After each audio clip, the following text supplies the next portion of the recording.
Exam में हमें कौन से क्वेश्चन में क्या अप्रोच लगानी है। ठीक है। किस तरह हमको अपना थॉट प्रोसेस रखना है, किस तरह हमको उसमें कौन सा तरीका सबसे बेस्ट हो सकता है, उन सब की बात हम करेंगे आज। जो मैं अप्रोचेस है आपको क्वेश्चंस के जरिए समझाऊंगा। हर क्वेश्चन का एक डिटेल एनालिसिस हम करेंगे। ये टॉप क्वेश्चंस हैं जो किसी ना किसी एग्जाम में आए हैं। ये आइए जानते हैं क्वेश्चंस के जरिए क्या हो सकते हैं बेहतरीन सॉल्यूशन। पहला क्वेश्चन, एक दुकानदार एक वस्तु के अंकित मूल्य पर 30% की छूट देता है। 30% की छूट। ग्राहक छूट वाले मूल्य पर अतिरिक्त 10% की छूट भी प्राप्त करने में कामयाब हो जाता है और इस तरह उसे कुल 925 रुपए की छूट मिलती है। यदि दुकानदार को वस्तु बेचने पे 12.5% का लॉस हुआ तो दुकानदार के लिए इसका सीपी क्या है। पहली बात, इसने 30% का डिस्काउंट पे वो एमपी पे 30% की डिस्काउंट पे मिली। 10% का और डिस्काउंट हो गया तो 30 के बाद 10% का डिस्काउंट और हुआ। इसका मतलब 30% का डिस्काउंट है और फिर 10% का, तो सक्सेसिव हो गया 30 और 10 का। तो अगर दो डिस्काउंट हमें पता हो, एक 30% है दूसरा 10% है, तो उनका सक्सेसिव क्या होता है? 30% A plus B minus A B upon 100। 30 + 10 minus 30 × 10/100। ये क्या आ गया? ये आ गया हमारा नेट डिस्काउंट। तो नेट डिस्काउंट आ गया 40। 30 और 10 40 माइनस 3 37। तो 37% की जो वैल्यू है क्वेश्चन में वो कितनी दी हुई है? 925 दी है भाई। अच्छा, तो यहाँ से 1% कितना आ गया? 1%। 37×9 = 74, 18, 37×5 = 185, तो 1% आ गया 25। अच्छा, अब कह रहा है ये, आप एक मुझे बात बताइए, अगर 37% डिस्काउंट है, डिस्काउंट होता है एमपी पे, इसका मतलब जो एसपी है मेरे भाई वो कितना होगा? एसपी एसपी 63% होगा भाई। एसपी 63% है। अच्छा, हमसे पूछा क्या है? हमसे पूछा है सीपी। अगर दुकानदार को वस्तु बेचने पे 12.5% का लॉस हो रहा है, 12.5% मतलब कितना होता है? 1/8।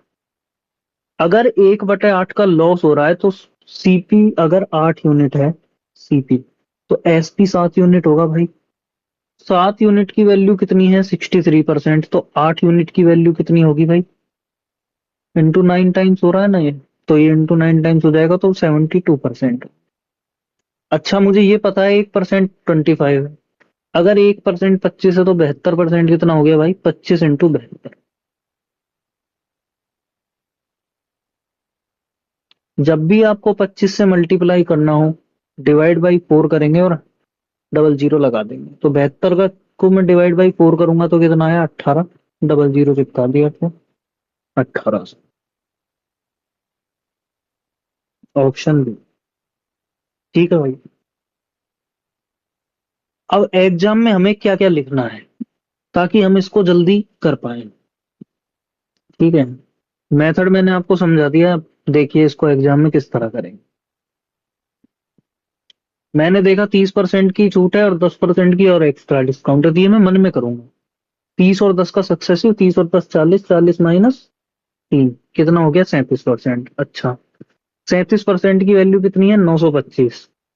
37% कितना है भाई? 925। तो 1% कितना आ गया? 37×74, 18, 37×5 = 185, तो 1% आ गया 25। ठीक है। दूसरी बात, अगर 37% जो था भाई वो क्या था? Net discount. तो 63% एसपी था। अगर एसपी 63% था और 12.5% का लॉस हो रहा था, तो मतलब सीपी अगर 8 यूनिट था तो एसपी 7 यूनिट था। तो 7 की वैल्यू 63 थी तो 8 की वैल्यू कितनी है? 72%। में मतलब मेरे को 72% निकालना था। तो अगर 1% 25 है तो 72% कितना हो? 72% में पहली बात 9 छुपा है तो 9 का मल्टीपल से 18 को है आंसर। बस आपको इतना ही लिखना है। इससे ज्यादा नहीं लिखना। तभी आप, बाकी आपको मन में करना है, तभी आप जल्दी करें। ठीक। नेक्स्ट, 30 सालों में एक निश्चित राशि पर 10% प्रतिवर्ष की दर से अर्जित साधारण ब्याज मूल राशि का 5/8वां हिस्सा है। ठीक है। यदि ब्याज की दर 10% की 3/4 कर दी जाए, 10% क्या थी पहले रेट, अगर रेट 3/4 कर दी जाए और साधारण ब्याज सेम रहे, भाई जो सिंपल इंटरेस्ट होता है वो होता है PRT/100। निश्चित राशि है तो P सेम है। ठीक है। तो ऐसा ही, अगर ऐसा ही प्रोपोर्शनल है RT% के, अगर रेट जो है 3/4 में कर दे रहा हूं, अगर रेट में 3/4 कर दूं तो भी ऐसा ही सेम है, इसका मतलब टाइम 4/3 हो रहा होगा। इसका मतलब अगर पहले टी टाइम था तो अब 40/3 होगा। 40/3 से मैं समझ गया ना, तो पहला आंसर है ना दूसरा है, क्योंकि ये कह रहा है टी के बराबर रहता है, ये कह रहा है 3/4, दोनों बात गलत है।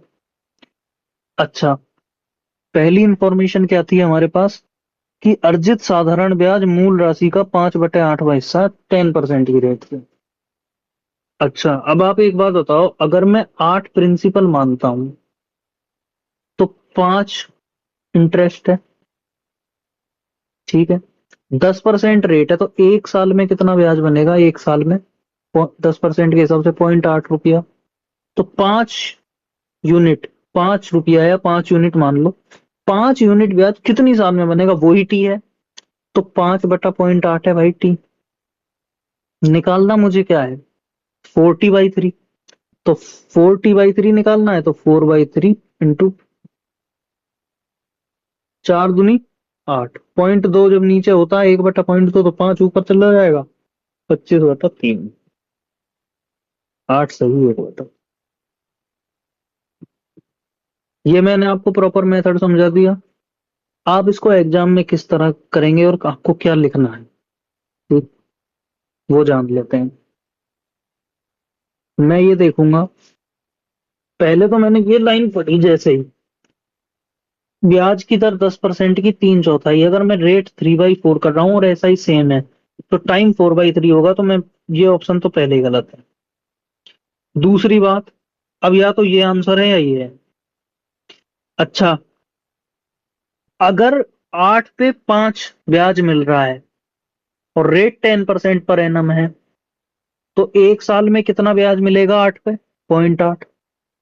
भाई एक साल में 0.8 ब्याज मिल रहा है, 5 ब्याज चाहिए तो कितना टाइम चाहिए, 5/0.8। लेकिन अब तो टाइम 4/3 हो गया, क्योंकि इंटरेस्ट सेम बनाना था और रेट 3/4 हो गई। तो ये 4×2 = 8। ठीक है भाई, तो ये हो गया 25/3। बस आपको इतना ही लिखना है और 25/3 देखते ही हम समझ जाएंगे 8 से। ठीक। Next question. नेक्स्ट क्वेश्चन बताने से पहले मैं आपको एक चीज और बताता हूँ, ये मैंने कैसे किया। देखिए, एक सिंपल कंसेप्ट आपको समझा देता हूँ इस क्वेश्चन के जरिए। जब भी आपसे ये बोला जाए कि इतनी परसेंट रेट है, इतना गुना हो जाता है, ठीक है, सिंपल इंटरेस्ट इतना गुना है, अमाउंट इतनी हो गई, तब जब भी आपसे ये बात बोली जाए, आपको क्या करना है, सिंपली लिखना है। जैसे इस क्वेश्चन में 5/8 था, तो मैंने क्या मान लिया कि 8 प्रिंसिपल है, 5/8 ब्याज मिल रहा है, मतलब 5 ब्याज मिल रहा है टी साल में, टी साल में। यही है भाई, टी साल में। अच्छा, अगर रेट 10% है तो एक साल में आप ब्याज बता दो कितना होगा, एक साल में, एक साल में 0.8 होगा भाई। अगर एक साल में 0.8 मिल रहा है तो 5 कितनी साल में मिलेगा, तो 5/0.8। समझ गए। तो इसमें मैंने PRT/100 वगैरह कुछ नहीं लगाना है, आपको ये लगाना है, this is the best method to calculate rate in simple interest question. Okay, चलो नेक्स्ट क्वेश्चन पे आते हैं। 240 छात्रों की कक्षा में 37.5% लड़के। भाई 37.5% 3/8 होता है, तो यहाँ मैं लिख लेता हूँ लड़के और लड़कियां। ठीक है। 37.5% लड़के हैं, मतलब 3 अगर लड़के हैं तो 8 टोटल हैं, तो 5 लड़कियां हैं भाई। अच्छा, लड़कों का एवरेज कितना है? 67.1। और लड़कियों का एवरेज कितना है? 85.5। अब मैं यहाँ पे देख पा रहा हूँ तो मुझे लग रहा है बहुत गंदी सी कैलकुलेशन होगी भाई। तो पूरा कक्षा जो है उसका वो पूछा है उसने एवरेज, तो हम इसमें क्या लगाते हैं? Weighted average. इसको इससे मल्टीप्लाई, इसको इससे मल्टीप्लाई, और टोटल कितना है? 8। नीचे आएगा 8। मैंने यहाँ पे ऑप्शंस में देखा, यहाँ 2 है, 4 है, 5 है, 6 है। तो मैं पॉइंट के बाद ही देख लूं बस कितना आएगा। अच्छा, मैं .1 को 3 से गुना किया तो .3 आया भाई। .5 को 5 से गुना किया तो .5 आया। नीचे 3 + 5 8 आया। मतलब मैं समझ गया कि ये .8/8 आएगा। अब मैं 8 को किससे मल्टीप्लाई करूंगी 8 आए? तो या तो 1 या 6। 1 या 6 में से यूनिट डिजिट 6 किसका है? Option D. इसको बिल्कुल सोल्व नहीं करना। ठीक है, एग्जाम में आपको इसी तरह क्वेश्चन को सोल्व करना। नेक्स्ट।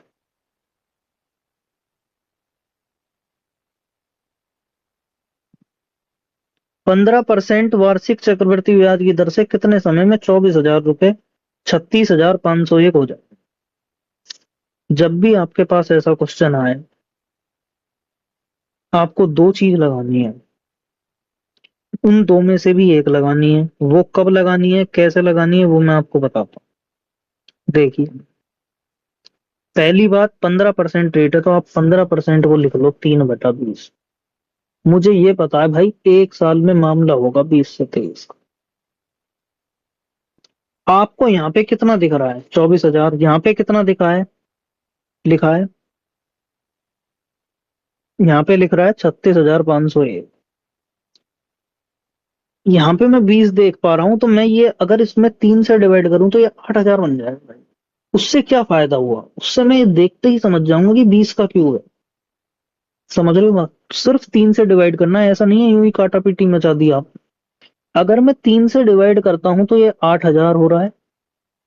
और 36,501 में जब मैं 3 से भाग दूंगा तो 12×3 = 36, 16×3 = 48 और 7। ठीक है, तो मैं ये देख लिया, ये 20 का क्यूब है और ये 23 का ही बनेगा, क्योंकि भाई यूनिट डिजिट यहाँ 3 है, यहाँ 7 है, 3 के क्यूब में ही आता है 7। क्या और कोई हो सकता है? नहीं हो सकता, तो ऑप्शन है पहला तरीका मैंने आपको बताया। दूसरा तरीका, मान लीजिए कि डेटा कॉम्प्लिकेट हुआ, आप रेशो भी नहीं ले पा रहे हैं, आपको समझ ही नहीं आ रहा कि भाई क्या लगाऊं इसमें, तो क्या करना है? वो तरीका भी जान लें। ठीक है, देखिए वो तरीका बताता हूँ। मैं यहाँ देख पा रहा हूँ रेट है 15%। यहाँ पे 24,000 रुपए हो गए हैं 36,501, तो लगभग 12,501 का इंटरेस्ट है भाई। कितने पे? 24,000। मतलब 50% से थोड़ा सा ज्यादा आना चाहिए। अगर मैं 15% रेट मानूं तो भाई 3 साल में ही जा पाएगा वो, 50 के आसपास। क्योंकि भाई 4 में तो बहुत ऊपर चला जाएगा, 2 साल में तो 32 ही पहुंचेगा। तो ओनली ऑप्शन है। तो आप इसको देखते ही लगा सकते हैं, हमें कोई भी दिक्कत नहीं। ठीक। अगला क्वेश्चन। 12,600 रुपए की राशि 1.5 साल के लिए 20% की रेट से चक्रवृद्धि ब्याज क्या होगा यदि ब्याज अर्धवार्षिक रूप से संयोजित है? अर्धवार्षिक का मतलब भाई 6-6 महीने के, 1.5 साल में कितने साइकिल बनेंगे? 3 बनेंगे। 3 बनेंगे भाई। 6 मंथ, 6 मंथ और 6 मंथ। ठीक है, 3 साइकिल बने। अगर पूरी साल के लिए रेट 20% है तो 6 महीनों के लिए 10% होगी भाई। 20% वार्षिक है ना, तो 10-10% हो गया। अच्छा, तो आपको पता है 10% के जब 3 साइकिल होते हैं तो जो सक्सेसिव इसमें हम लगाते हैं, तो वो जो इफेक्टिव या नेट रेट आती है वो कितनी आती है? 33.1%। कितना इंटरेस्ट मिलेगा? अब सवाल ये आगे बन गया भाई कि 12,600 का 33.1% कितना हो? भाई सीधी सी बात है, इनको मल्टीप्लाई करना होगा और एक पॉइंट आ जाएगा बस, क्योंकि यहाँ पे 2 जीरो है, यहाँ पे नीचे आप हटाओगे तो 2 जीरो से परसेंट तो कट ही गई, तो पॉइंट और आएगा। यहाँ पे पूछा है 1 रुपए के निकटतम। ठीक है, तो यहाँ पे क्या करते हैं लोग, वो कैलकुलेशन से उनका मतलब क्वेश्चन तो इजी है ये, लेकिन कैलकुलेशन की वजह से वो इसको स्किप करने की सोचते हैं। ठीक है, क्योंकि ऑप्शन भी ज्यादा दूर नहीं है। तो चलो मैं देख लेता हूँ क्या करते हैं इसमें हम अप्लाई करेंगे वर्टिकल एंड क्रॉसवाइज, और मैं आपको बता रहा हूँ आपको भी इसी तरह करना है अगर आपको टाइम सेव करना है। तो देखिए, 6 into 1 किया मैंने, 6 आया। ठीक है, ये 12.6 into 331 करना है बेसिकली हमें। 2 और 18, 20 आया। 2 कैरी है। 1 और 18 19, और 6 25। पॉइंट तो आना ही है, तो ये 2 कैरी यहाँ पे ऐड होता है। तो मुझे ये पता लग गया भाई, यहाँ पे तो 70.6 ही आना है। अगर ये जो 70.6 है, तो इसके नियरेस्ट इंटीजर कितना होगा भाई? 71। क्या 71 किसी और में है लास्ट में? क्या 71 किसी और में है लास्ट में? नहीं है, इसी में है भाई। Option B is the correct answer. ठीक है, चलो मान लो, अगर आपको एग्जैक्ट ही निकालना है तो आप इसको वैसे भी कर सकते हैं। भाई 33.1% है ये। 33.1%, अगर 33.33 होता तो 1/3 होता, तो 4200 से थोड़ा सा कम आएगा भाई आंसर। 4200 से ज्यादा तो आ ही नहीं सकता है, और 4100 तक पहुंच नहीं सकता, क्योंकि इसका जो 0.2% है वो तो 25 के आसपास ही होगा भाई। ठीक है, तो 4171 ही हो सकता है। समझ रहे हो बात आप? नेक्स्ट, निम्नलिखित अनुपातों में से कौन सा अनुपात सर्वाधिक है? जब भी आपसे पूछे मिनिमम मैक्सिमम, आपको दो दो लेने हैं, कंपेयर करना है। अब एक साथ हम क्या देख सकते हैं भाई? ये देखो, आप पहले ये डेटा मैंने देखा, जैसे ही 35/77 और 38/50, 35 का डबल होता है 70। अगर ये 70 भी होता ना 77 की जगह, तो भी 0.5 आता, तो ये तो मुझे पता लग गया 0.5 से कम होगा भाई। अच्छा, 83 का जो आधा है, या मैं कहूँ 38 का जो डबल है वो कितना होता है? 76। ये 76 से भी ज्यादा है, तो ये अब भी 0.5 से कम आगा भाई। ये वैल्यू भी 0.5 से कम हो गई फिर। यहाँ पे मैं देख रहा हूँ तो 47 का डबल होता है 94, उससे तो ये बहुत कम है 67। और 50 का डबल होता है 100, तो उससे भी कम है 62। इसका मतलब ये दोनों तो होंगे नहीं, क्योंकि ये 0.5 से कम है, ये दोनों ही 0.5 से ज्यादा है। अब मुझे कंपेयर करना है सिर्फ ए में और डी में। आप मुझे एक बात बताओ, ये 47/67 है, और यहाँ पे कितना है? 50/62। भाई पहली बात तो ये 50 इससे ज्यादा है। अंश मतलब जो न्यूमरेटर है वो ज्यादा है, तो ये ज्यादा हो गया। चलो, ये जो डिनोमिनेटर है वो कम है। ये भी ऊपर वाला भी ज्यादा है और नीचे वाला भी कम है, तो ये वाली वैल्यू ही ज्यादा होगी भाई, 50/62 होगी। 50/62 ही ज्यादा, तो ओनली ऑप्शन डी। ठीक है, यदि x is greater than zero, यदि x is greater than zero इस प्रकार है कि x² - 65x बराबर 64 √x, तो ये वैल्यू निकल। मेरे को, मैंने एक क्वेश्चन देखा, मुझे कुछ समझ नहीं आया, मान लो पहले एग्जाम में, लेकिन मुझे एक सिमिलरिटी नजर आई। वो क्या? यहाँ पे 64 है, यहाँ पे 65 है, तो मैं इसको तोड़ दूं। इसको मैं तोड़ देता हूँ। ठीक है भाई, 65 को अगर मैं तोड़ दूं 64 और 1 में, तो मैं 65x को लिख दे रहा हूँ, -x - 64 बराबर 64 √x। ठीक है, ये जो 64x है इसको मैंने उधर भेज दिया। 64 कॉमन आ गया मेरे भाई, और ब्रैकेट 64 √x कॉमन आ गया। यहाँ पे √x+1। यहाँ पे x² - x है, तो x कॉमन आया। ब्रैकेट में बचा x - 1। ठीक है, x - 1 बचा। अब मुझे एक बात और दिखी यहाँ पे, ये x है। x - 1 को अगर मैं लिख दूं एक्स माइनस वन को अगर मैं ये लिख दूं रूट एक्स का स्क्वायर माइनस वन का स्क्वायर, तो A square minus B square लग जाएगा, तो A minus B root X minus one और A plus B root X plus, और ये इक्वल टू है 64 root X and root X plus one. Root X plus one से root X plus one cancel हो गया भाई, root X कभी minus one नहीं हो सकता इसलिए कैंसिल हो गया।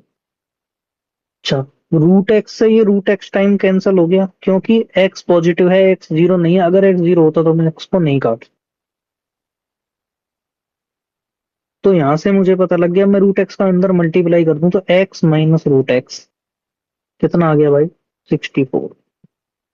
हमसे इसका अंडर रूट पूछा है तो 64 का अंडर रूट कितना हो गया मेरे भाई यार, ऑप्शन। ठीक, ये फिगर जो दिया है इसमें दिए गए मापों का उपयोग करके हमको इसकी वैल्यू निकालनी है, sine psi plus ten theta divide by sine psi minus ten. जब भी आपको ऐसा सिमिलर पैटर्न दिखे x plus y upon x minus y, ठीक है, तो अगर मैं एक्स अपॉन वाई निकाल लूं और फिर मैं उसमें सी एन डी लगा दूंगा कंपोनेंट कंपोनेंडो एंड डिविडेंडो, तो ये वैल्यू आ जाएगी। अच्छा, पहले तो इसमें चलो साइन तो निकल गया, साइन तो दिख ही रहा है इसमें, जो साइन साइन है ये भाई 12 है, ये 13 है, तो ये कितनी वैल्यू आ गई 5। तो मेरे को साइन साइन तो पता है, तो साइन साइन है ये कितना है 5/13। इस ट्राइंगल में भाई लंबवतीकरण हो गया। अच्छा, अब मुझे टेन थीटा और निकालना है, टेन थीटा। टेन थीटा कैसे निकाला जाए, ठीक है, अगर मैं यहां से परपेंडिकुलर ड्रॉ कर दूं यहाँ पे, तो भाई ये 12 है तो ये भी 12 हो गया, हो गया ये 12, ये 12 है ये 13 है, तो ये 5 हो गया भाई, ये वाली डिस्टेंस 5 हो गई है, बीपी पी मान लूं तो मैं इसको, ये 5 है ये पूरी 14 है तो ये 9 हो गई भाई, ये वाली डिस्टेंस एपी। अगर ये 9 है ये 12 है तो टेन थीटा कितना आ गया भाई, टेन थीटा इसकी वैल्यू कितनी आ गई, लंब बटे आधार, तो ये कितना है 12/9, तो 3×4 = 12, 3×3 ये आ गया। तो sine sine upon ten theta ये ऊपर चला जाएगा तो ये 15/52 आ गया भाई, 15/52। जैसे ही मैं इसमें कंपेंडेंडो एंड डिविडेंडो लगाऊंगा तो पहले मैं इनको ऐड करूंगा तो कितना आया 67, फिर इस भाई देखो ऊपर वाले में मैं नीचे वाला ऐड किया तो 67, ऊपर वाले में से नीचे वाला घटाया तो कितना आया -37। तो ये इधर क्या बन जाएगा sine sine sine plus ten theta upon sine sine minus ten. इसकी वैल्यू कितनी आ गई -67/30, ऑप्शन बी। ठीक, और 9 अंकों की एक संख्या है ये, 72 से डिविजिबल है, तो √4x + y का मान निकालो। भाई एक बात बताओ, यहाँ पे जो एक्स और वाई होंगे वो 0 से 9 तक ही हो सकते हैं, कुछ भी होंगे जो एक्स और वाई दोनों भी 9 हो ना भाई, दोनों भी 9 हो तो ये 36 और 9 45, √45 आएगा। 8 और 9 तो उत्तर ही नहीं हो सकते, तो पहला गलत है और चौथा गलत है। दूसरी बात, जब यहाँ पे y है और ये 38y है तो 72 से डिविजिबल है, मतलब 8 और 9 हो गया भाई। 72 का मतलब क्या हो गया, 8 से भी कटनी चाहिए 9 से भी कटनी चाहिए, तो मैं 8 से देख लेता हूँ।